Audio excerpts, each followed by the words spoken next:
I love Scott Pilgrim and Kick-Ass and Attack the Block and all these, young adventure stories for young boys that are just awesome movies in general, and I just wanted to see it for queer girls. Action.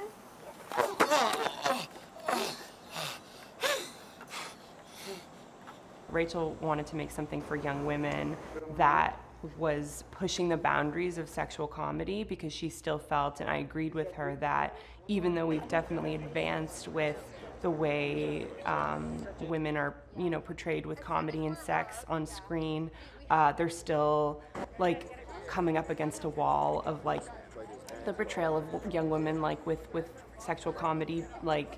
There was a lot of I think still young female characters who haven't watched porn, or have only just discovered what a vibrator is, and I think at this point it just feels so not up with the times, considering where we are and with technology and stuff, and even with me and Rachel it felt frustrating.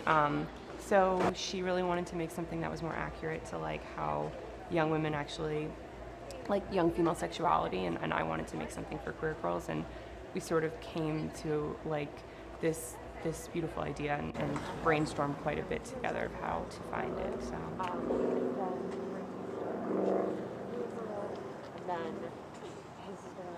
In terms of how the movie's grounded, I feel really lucky, because originally Rachel and I just wanted to be totally ridiculous and off the wall, and over many drafts of working with our producer Allison at Brownstone, and with all the wonderful women at Orion, it became more grounded. And originally Rachel was like, I don't want this to be serious, I want to just have fun and let this be so stupid, and let our audience be able to just totally suspend disbelief. But I think that the challenge of trying to keep this absurd tone while also keeping it grounded has been really rewarding, and I'm grateful that so many people tried to push us to make this friendship something we really cared about, and all the characters to a certain degree.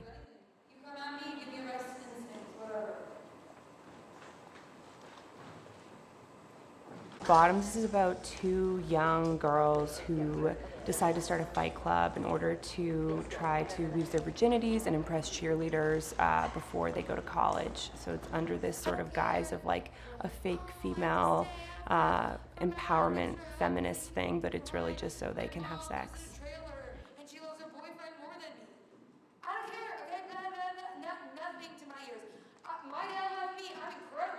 We have Josie and PJ, who are best friends. Josie's a little shyer and plays things a little more by the books, and is a little more nervous, and also I think just a little more comfortable in who she is, but very shy and not comfortable talking to girls. And then we have PJ, who's a lot more outlandish and arrogant, but very confident, overconfident, and much more outgoing and interested in having sex than I think Josie is.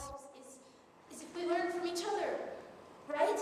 I know that things might seem a little crazy, but well, I always wanted Io we both wanted Io in the movie from the beginning. Io and Rachel and I all went to NYU together, and Rachel and Io were in so many sketches when they were in college, back when they were 20.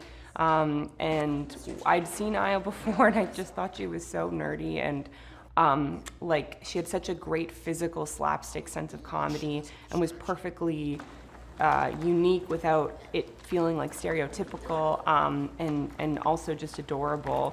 And her and Rachel did so much together. I just thought they already had such a great chemistry. And then they went on to do a Comedy Central series together, and it's just been so cool since 5 years ago when we started writing it. Both of their comedy careers have blossomed so much, with stand-up, but then also with Io's writing career, writing for Big Mouth and so many other shows, when Rachel, of course, in her acting career. So it's been really cool to after 5 years come back together and collaborate in this way that we'd sort of always dreamed about.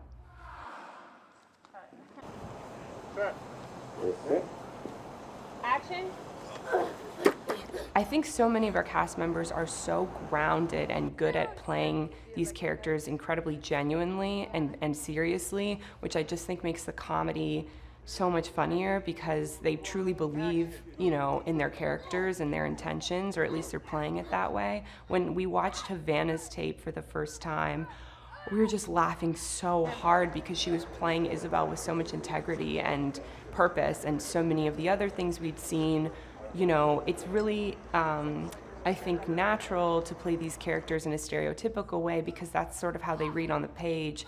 But we found that through Havana's performance and Miles's performance as Tim, the more serious they are, the funnier the ridiculous dialogue reads. So Havana has this sort of like natural groundedness about her, and it's always really important to her to like understand Isabel's motivation and understand what she's trying to get out of the scene. And same thing for Miles. He's so grounded. I think he's cried in almost every scene we've done. Maybe not the classroom scenes, but up until we shot those the other day, he's cried and really given Tim his all. And then Nick is just so ridiculous, and he's able to not take himself too seriously and just be as physical and ridiculous as possible in playing Jeff.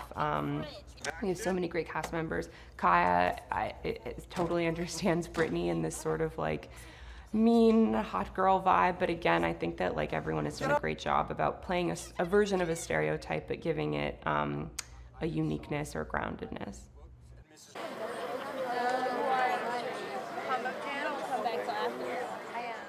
Marshawn is like one of the best improvisers I've ever worked with. I think that we always wanted someone, you know, we wanted, you know, like a odd choice for Mr. G, someone that either hadn't done comedy before or just came from another background. And then when he was in an episode of Murderville, and then I found out that he improvised that entire bit, we wanted to offer him this. He's been so hilarious and so much fun, and also is just such a sweet, kind, respectful person. And I don't know if he shared this, but he originally told me the reason that he wanted to do this was because his sister's gay, and he felt like he didn't handle that in the best way in high school, and that this was his way of the universe giving him a chance to right his wrongs, which made me cry and I thought was very sweet.